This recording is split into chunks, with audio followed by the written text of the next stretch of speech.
Chest pain అంటే left side, right side లో గడ్డల మాదిరిగా వచ్చిండే సార్. ఒక 3 గడ్డలు ఉండే.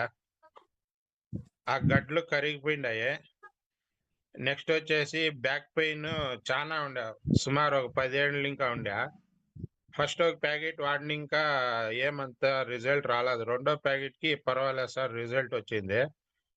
నెక్స్ట్ వచ్చేసి చెస్ట్ పెయిన్ జాస్తి అంటే ఒక పట్టి భగ్గమని పెట్రోల్ పోసి అగ్గి పెడితే ఎట్లా భగ్గ అంటే అంటుకుంటుందో అట్లా అవుతా ఉండింది సార్ మా మేడంకి. ఒకే ఇది చెస్ట్ పట్టుకొని అట్లా కూర్చొని పోతా ఉంటారు సార్. అంత బాధపడతా ఉండ్రి. దాన్ని ఇంకాను కొంత రిలీఫ్ అయింది. ఈ గడ్డలు అనేది ఒక 90% కరిగిండే సార్.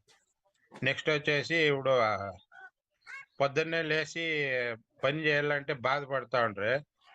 ఇప్పుడు ఏం లేదు సార్, మామూలుగా నార్మల్ మనిషి ఎట్లుంటే అట్లా పని చేస్తారో అట్లా చేసుకుంటా ఉన్నారు.